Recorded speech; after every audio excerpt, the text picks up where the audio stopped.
The sun beat down on the dusty square as Sareth stood atop the wooden platform, her faded white dress clinging to her like a final memory of dignity. Around her, the townspeople murmured like vultures circling a weakened animal. Some leaned against barrels, others idly chewed tobacco, but all of them looked at her the same way, with the cold appraisal one might give a mule. The sign behind her read auction, painted in thick black strokes that had begun to peel under the summer heat. It might as well have read condemned. Her hands trembled behind her back, clenched tightly together not in defiance, but simply to keep them from shaking. She willed her knees not to give out. She could not fall, not here, not now. She had already lost her mother, her home, and now, with every word her stepfather barked into the air, she was losing what little remained of herself. Saul Carver stood beside her, his face red with exertion and pride. Her stepfather, the man who had sworn to protect her after her mother died. The man who had taken her mother's kindness and twisted it into debt and silence. Now he grinned as if what he was doing was honorable. Fair, just another transaction, untouched, he shouted, his voice booming across the crowd, strong enough to haul 2 pails of water from the river without a spill. His tone was smug, boastful. Good hips, too. She won't give you trouble come breeding time. Laughter rippled through the onlookers like poison through water. Sareth felt her stomach churn. She didn't look at them. She couldn't. She stared straight ahead, her eyes fixed on nothing and everything. Her skin burned under their gaze, and her mouth tasted like rust. She had become something to be measured, weighed, and sold. From the corner of her eye, she caught a glint of silver. A man near the front, tall and pale-eyed, leaned heavily on a cane with a silver handle. She didn't know his name, but she knew the rumors. Gantry Jessup, a man whose money was endless and whose cruelty even more so. He didn't speak, didn't raise his hand, but she saw the nod. Just one nod. Sold, Saul bellowed, his voice thick with triumph. The gavel came down like the closing of a coffin, and the sound echoed in her ears long after the crowd had moved on. A shuffling of boots, murmurs of approval, the grating scrape of wood under her shoes as she stepped forward. Pulled by Saul's hand like a rag doll, he pushed her wrist into the calloused hand of the rancher. She's yours now, Mr. Gantry. That hand, his hand, felt like iron around her bones. He didn't look at her, didn't say a word, just turned and walked away, expecting her to follow like a broken dog. Sareth hesitated, barely a breath, but in that breath, in that single beat of time, she heard it. Sarah Beth. A whisper, almost nothing, almost lost beneath the dust and noise. But she knew the voice. It reached across the square like a hand from the past. Ellen, the blacksmith's boy, no. Man now, stood near the back. Not bidding, not moving, just watching. His face was taut, his hands clenched at his sides. Their eyes met for half a second, and in that half second, she saw the shame on his face, the helplessness, the regret, and then she was pulled forward again. Her wrist tugged sharply. She didn't look back, couldn't, not with all the eyes on her. The image of Ellen's face burned behind her eyelids, more painful than the jeers of the crowd or the iron grip of the man who now owned her. That night, she sat in the corner of the cramped wagon Gantry had loaded her into. The wheels groaned beneath them as they rumbled toward the bluffs and the ranch that would be her new prison. Gantry didn't speak. He lit a pipe, adjusted his gloves, counted money. To him, she was a purchase, not a person. The ride was long, the silence longer. She stared at the sky through a crack in the wooden roof, trying to remember the last time someone had spoken her name, not shouted it, not barked it, but spoken it like it meant something. Maybe it had been her mother. Maybe it had been Ellen. Either way, it felt like lifetimes ago. When they arrived, Gantry didn't offer a tour, didn't say welcome. He pointed to a small cabin near the barn and tossed a key into the dirt. Yours. I sleep in the big house, he muttered, already walking away. She knelt to pick up the key, her fingers trembling, not from fear, but something deeper, something heavier, something that wrapped around her spine like ice. She had become a transaction, a number, a thing. Inside the cabin, the air smelled of mold and forgotten years. The floor was uneven, the bed nothing more than a frame. But what hollowed her most was not the room, it was the knowledge that this was her fate now. bought and transferred like cattle. She sat on the floor, her back against the wall, the key in her lap. She didn't cry, her eyes were too dry, too tired, but she remembered the whisper, Sarah Beth. And for one brief moment, she held that name like a fragile thread, something that might still lead her back to who she was before all of this. The sound of the gavel still echoed. So did the laughter. And the look in Ellen's eyes. The clang of the hammer echoed like guilt. Ellen stood at the edge of the crowd that had gathered for the auction. His hands stained with soot. Arms crossed over his leather apron, trying to remain invisible. It wasn't hard, he'd been invisible most of his life. No one turned to look at the quiet young man from the smithy. The one who lived in the shed behind old Mrs. Halbert's garden. The one who barely spoke and always paid in exact change. But today, as he watched Sarah on that platform, his silence felt heavier than iron. She stood like a statue, her chin lifted but her shoulders tense. Even from this distance, Ellen could see her knuckles clenched behind her back. The crowd leered at her like she was some creature at market, a cow, a horse, a thing. Saul Carver, her stepfather, or whatever excuse for a man he was, shouted her worth into the air like he was peddling grain. Untouched, he yelled, strong, good hips. The words turned Ellen's stomach. He should have said something. He should have done something. The money sat in his coat pocket. He'd been saving it for over a year, not much. Just what he could tuck away after repairing plows and shoeing horses. Not enough to change a life, but maybe enough to make a statement. He had told himself that if she ever needed help, he'd be ready. But now, when the moment came, his feet wouldn't move. What made him think he had the right? What made him think he was worthy to raise his hand and bid for someone like her? He was just the blacksmith's apprentice. A man who still stuttered when spoken to too fast. Who flinched at loud noises. The girl on that stage, Sarah, deserved someone strong. Someone who didn't hide behind anvils and forge smoke. Still, when the gavel fell and Saul declared her sold, something inside him cracked. He didn't remember walking home. He only remembered the sound of the crowd laughing. The look on her face when the man with the silver cane took her wrist. Gantry Jessup, the coldest man this side of the ridge. A man who bought women the way others bought whiskey. Ellen had seen what became of the girls he hired. Their faces changed after weeks. They didn't speak in town anymore. They walked with their eyes down. That night, Ellen sat outside the forge long after the fire had died. The moon was high, the stars sharp like shattered glass. He stared at his hands, hands rough and cracked from years of hammering, and thought about hers. Pale, soft, trembling as they were yanked forward into Gantry's grip. I didn't do anything, he whispered to no one. Coward. The word stung more than the heat of the forge ever had. The next morning, before the sun rose, Ellen lit the fire again. He didn't know what he was going to make yet, only that he had to make something. The forge roared to life as he worked without rest. Shaping, testing, failing, trying again. Not a weapon, not a trap, something simpler, something that could fit in a pocket. A key? No, a key needed a lock. What he made was smaller than that.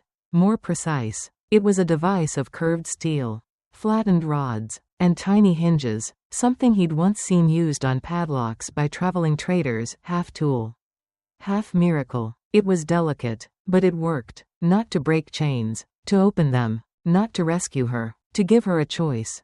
He didn't want to be her savior. He had no right to that. What he could do was give her a moment.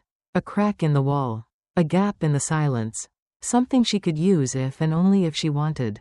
It took him 2 days to perfect it. He didn't eat, barely slept. The streets were alive with whispers. Some said Sarah hadn't been seen since the auction. Others said she was locked up in the cabin near Gantry's barn. Treated like a servant. Ellen didn't ask questions. He didn't need to. When the tool was ready, he wrapped it in cloth and tucked it into his coat. Then, under the pretense of delivering a repaired harness to a neighboring ranch, he walked 5 miles, dust and heat and silence. By the time he reached the fence line near Gantry's property, the stars were back. The cabin by the barn glowed faintly. She was there. He didn't move closer, just waited. And then, as if summoned by some shared breath, the door creaked open. She stepped out, carrying a bucket. She froze when she saw him. For a long moment, neither of them moved. Then, she lifted the bucket slightly. Not a wave, not quite, but enough. He stepped forward just once and gently placed the wrapped tool on the ground. Then backed away. She didn't approach, didn't call out, but she watched. And that was enough. He didn't look back as he walked home. That night, back in his forge, Ellen sat with the fire low and the stars blocked by smoke. He didn't know what she'd do. Maybe she'd use it, maybe she wouldn't. That was the point. He had given her something no one else had since her mother died, the ability to choose. He had failed to act when she needed him most. But maybe, just maybe, he could make that failure mean something. Not through rescue, not through glory, but through a small, quiet act of respect. In a world that treated Sereth like property, Ellen had offered her the one thing no one else had, permission to leave. Or to stay, on her terms. And in doing so, he'd taken the first step not toward redemption, but toward becoming someone who no longer watched in silence. The cabin was silent, but it was no longer empty. Days had passed since the auction. Days where Gantry Jessup had left her alone. With only a key tossed into the dirt and a single muttered command, yours. He had meant the cabin, the bed, the stove, but beneath those words, Sereth heard what he truly meant. You belong here, you belong to me. At first, she sat quietly. She didn't cry, she didn't scream, but her silence wasn't surrender. It was storage. She was gathering herself, like coals banking under ash, waiting for air. Each morning, she filled the water bucket from the well and placed it near the door. She swept the dirt floor with a branch broom she fashioned from broken twigs. She touched nothing of Gantry's. Not the bread he left on the stoop. Not the kettle. Not the coat that smelled of tobacco and power. He was trying to soften her. And that, more than anything, made her skin crawl. He thought her silence was obedience. He didn't know silence could be strategy. On the third day, she found paper, old, crumpled, the wrapper from a slab of salt pork. She flattened it under a skillet for hours until it could hold pencil marks. The stub of graphite she pulled from a split drawer. She didn't know why she needed to write. Only that something inside her demanded it. She sat at the small wooden table, hunched in the lamplight, and began. I don't know if you'll ever read this. I don't even know who you are. Maybe you're no one. Maybe you're the boy who looked at me during the auction and didn't look away. That was the first thing I'd felt in months, being seen. The pencil trembled between her fingers. She paused, stared at the wall, then wrote more. I am not livestock. I am not for sale. I am not a thing. She folded the letter and pressed it beneath the floorboards, under the cot leg where she slept. Not because she feared someone would read it, but because writing it was enough. For now. That night, she stood by the window and watched the trees sway in the distance. The wind was rising. Somewhere in the dark, wolves howled, but she wasn't afraid of the wild. She was afraid of forgetting who she was. When the knock came the next day, it wasn't a question, it was a declaration. Gantry had returned. She didn't open the door. She waited. Another knock. Then the sound of boots on wood. The latch lifted. He walked in like he owned the air. Gantry Jessup filled the cabin with his presence, the weight of his coat, the stink of his sweat and pipe tobacco. He looked at her as one might look at a cow they'd just broken. Not cruel, not kind, indifferent. He saw her as function, not person. You eat? He asked. She nodded once. You been out? Another nod. His eyes narrowed. Who you see? She didn't answer. He took 2 steps forward. The floor creaked. Don't play dumb, girl. I know when a rabbit's been sniffing near my fence. She stood still, hands at her sides, but one hand twitched slightly, betraying the presence of something in her skirt pocket. A piece of cloth, a folded memory, a name stitched in the corner, Sarah Beth.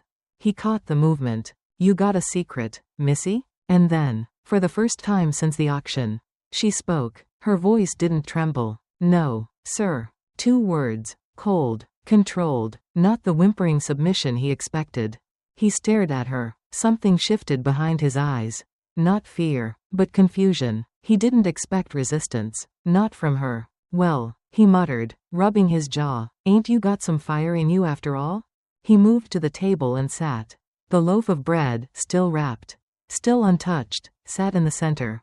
You'll learn. he said. A girl like you, out here, she learns, or she breaks. Sarah didn't move. Gantry studied her like a man deciding whether to keep a horse or shoot it.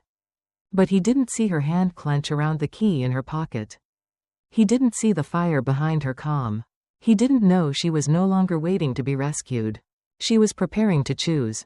That night, after he left, she wrote his name in the dust on the window frame, Gantry. Then she wiped it away. She pulled the letter back from the floorboards. Not to send it, but to reread it. To remember. You are not livestock. You are not a thing. She whispered her name, Sarah Beth, as if testing whether it still belonged to her. It did. She looked around the cabin.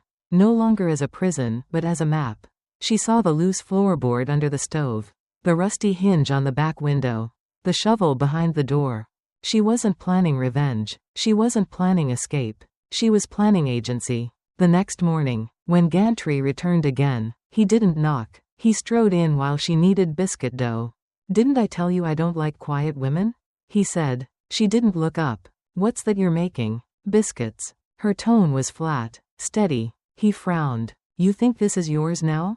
My kitchen? My stove? She didn't raise her voice. She didn't lift her hands. But what she said cut deeper than any blade. You bought the house, she said, not the heir. Gantry stepped forward, rage darkening his eyes. You'll learn what happens to girls who forget who holds the reins. She turned, looked him dead in the eyes. Then teach me. He raised his hand, then paused. Outside, a horse neighed. A knock came at the door. A man stood there. No gun, no threat, just Ellen, still, unmoving. This ain't your concern, Gantry growled. Walk away, blacksmith. She left something in my forge. Ellen said. I came to return it. She belongs here. Paid in full. Then let her say so. Ellen replied. Inside the cabin, Sarah wiped her hands on a rag and spoke. I'm not. 3 syllables, but they shattered the entire room. I was sold, she said, but I was never yours.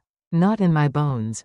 Gantry didn't move, didn't speak. He just stood there, stunned. Sarah turned back to the table. Calm, certain. She had spoken. She had declared her name. And for the first time, it echoed back not as an object, but as a person. Sarah Beth, herself. The storm had been coming all day. You could smell it in the air, wet dirt. Horses, the electricity of something about to change. Inside the cabin, Sarah Beth stood at the small table, wiping her hands clean of flour. She had just spoken the words that could not be unsaid. She had told Gantry Jessup that she was not his. Not in her bones, not in her name. And he hadn't answered, not with words, not with fists. He had simply stood there, watching her like he no longer recognized what he saw. That silence was her answer. Now, hours later, the sky roared to life outside. Thunder cracked across the bluffs like a war drum. Rain pelted the roof, tapping at the warped wood like it was asking permission to wash everything away. Sarah Beth didn't flinch. She moved through the cabin. Not with haste, but with purpose. She picked up the letter she had written days ago and tucked it into her sleeve, not to send, but to keep. She slipped the little cloth-wrapped tool Ellen had left her into the pocket sewn into her dress hem. She no longer needed it to escape. But it mattered that she had it. That someone had once handed her the power to choose. And she had. She crossed the cabin slowly. Not in fear, not in doubt, but with the calm of someone who knew the weight of her steps. She paused at the door. One hand resting on the knob, the other holding her thin shawl against her chest. She did not say goodbye to the cabin. She did not look back at the bed, or the bread she never ate, or the stove she'd finally dared to light. She stepped out into the rain. The sky wept in sheets. A silver curtain falling around her. Mud swallowed her boots, and her shawl soaked through within seconds. But she didn't hesitate. The world outside wasn't kind. But it was open, and she would take open over owned. Under a tall cottonwood, the horse waited. Ellen sat atop it, coat drenched, his dark hair plastered to his forehead.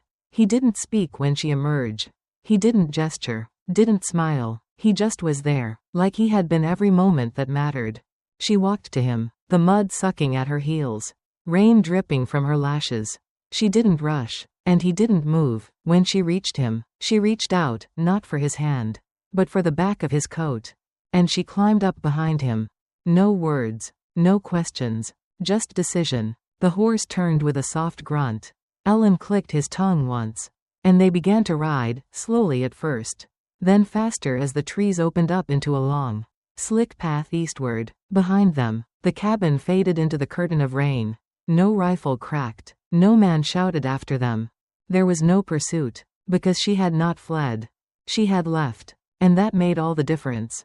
The road blurred beneath them. Rain ran in rivulets over Sarah's cheeks and into the hollow of her throat.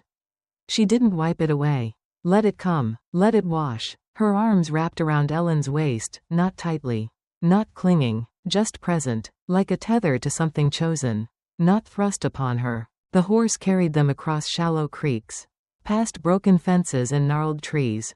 The sky cracked open once more, letting a streak of moonlight glance off the soaked earth. It glimmered like silver, like a key turning in a lock. They rode for over an hour, saying nothing. Finally, in a clearing surrounded by twisted pine, Ellen pulled the horse to a halt near an old abandoned post station. The structure barely stood, just a lean-to and a fire ring. But it was shelter, dry, quiet. He dismounted first, then turned and offered a hand, not to command, not to lift her like a burden, but to steady. She accepted it, stepping down with soaked skirts clinging to her calves. Her bare feet squelched in the grass. She felt alive. Inside, he found dry moss under the roof and old kindling tucked in a tin box. He struck a spark, and the fire roared to life. They sat on opposite sides, the flicker of flame casting shadows over their faces. She did not speak, not at first. She didn't need to. She warmed her hands and watched the fire crawl over the logs. Then, slowly, she pulled the letter from her sleeve. It was crumpled and damp at the edges, but the words inside were dry. She held it out. "Read it if you want," she said. Ellen looked at it, then shook his head. "Only if you want me to." She smiled, not broadly, not with joy, but with release. Maybe someday. Silence returned, but it wasn't cold. It wasn't heavy. It was peace. The kind that comes not from safety, but from sovereignty. After a while, she said quietly, "Why did you come?" Ellen didn't meet her eyes. "I didn't say anything at the auction," he replied. "I saw your eyes, and I hated myself for standing still." She stared into the fire. "What did they say?" "That someone was done pretending to be invisible." She blinked fast. The rain still whispered outside. But inside she was dry. And seen. "You don't even know me," she said. Ellen looked at her gently. "I remember you talked to a bird on your porch like it was your brother." She laughed. It startled her. "He was smarter than my real one." "I figured," he said. That night, she didn't ask for promises. She didn't ask where they were going. All that mattered was they were no longer there. By morning, the storm had passed, but the ground was soaked. The trees still dripping with the memory of it. She rose first, hair tangled, dress stiff, but her chest light. Ellen slept nearby, one hand near the coals, like he had kept watch all night without needing to say it. She didn't wake him. Instead, she walked to the edge of the trees and looked toward the road. East, north, anywhere. And for the first time in her life, Sarah Beth didn't feel like she was running. She felt like she had chosen. The town didn't have a name on the map. Not yet. Maybe it never would. It was barely more than a bend in the road. A general store. A wooden church with no bell. And 3 cabins scattered across a clearing. But to Sarah Beth, it looked like everything the world had once promised and never delivered: space, silence, and choice. The rain from the previous days had passed, and the early morning sun gleamed off the wet roofs like polished copper. She and Ellen arrived just as the town began to stir, roosters crowing, smoke curling from chimneys, a few early risers sweeping porches or unbarring shop doors. Sarah dismounted slowly from the horse, her legs stiff but steady. The journey had been long, but it was no longer a flight, it was an arrival. She ran her fingers along the railing outside the general store, letting the rough wood scrape lightly against her palm. "What now?" she asked. Ellen took the saddlebag from the horse and nodded toward the largest building near the center of town, a squat structure with faded white paint and a slanted roof. "The woman who runs the store said they keep a ledger inside. For travelers, for settlers." Sarah nodded. Her heart beat faster. Not in fear. In anticipation. Inside, the room was dim but warm.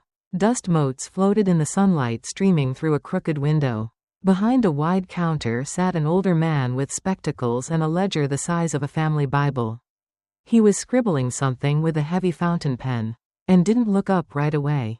"If you're here for shelter," he said, "we've got 2 beds left in the back. Supper's beans. We're not staying," Ellen replied gently, "but we need your book." The man blinked, then adjusted his glasses and slowly turned the ledger around to face them. The page was cream-colored, slightly yellowed at the edges, and filled with names, some scrawled hastily, others penned with care. "Name?" the man asked. Sarah stepped forward. Her fingers touched the pen. Her lips parted, but the sound caught for just a moment. Not out of fear, out of wonder. She hadn't said it aloud in so long. Then, soft and clear, "Sarah Wren." The man nodded, dipped his pen again, and wrote. "No H," she added. "Everyone always adds an H." He smiled without looking up. "Got it." And then it was done. Just like that. Her name, not a number. Not a deed. Not a whispered insult or shouted command, but her name, sat in ink. Not ash. In a book meant for people. For belonging. She stepped back and looked at Ellen. "Why'd you do that?" she asked. "Because someday," he said, "someone will ask where you went. And there should be a place that says, you were here." Outside, the air smelled like pine and earth and a future still soft enough to shape. They found the cabin that had been offered to them, a structure near the creek, with warped shutters and a roof that creaked when the wind shifted. The woman from the general store had said it used to belong to her sister, who'd passed last winter. "Clean it up," she'd said, "and it's yours." Yours. That word landed differently now. Sarah pushed open the door. The hinges groaned, but the wood was strong. Dust floated in the sunlit air like lazy spirits. The hearth held old ashes. A wooden bed frame leaned against the far wall. It was small, cold, and perfect. Ellen set down their things and turned to her. "You take the bed," he said. "I'll sleep near the fire." She smiled. "We're not sleeping in the woods anymore." That night, wrapped in a borrowed quilt, Sarah lay on her side, staring at the cracked ceiling. The wind whispered through the gaps in the walls. But it wasn't cruel. It was just wind. She didn't flinch. She didn't brace. She simply rested. Her body, for the first time in years, didn't feel like a battleground. And in the stillness, she whispered a name to herself. A name she hadn't said in full since she was a child. Brushing her mother's hair on the porch steps. Sarah Beth. No shame, no fear, just fact. The next morning, she rose with the sun. There was a dented kettle over the fire, and 2 tin mugs on the table. She boiled water, sliced bread, and watched light spill into the space like an invitation. Ellen stepped outside to chop wood. She listened to the rhythm of the axe, steadfast.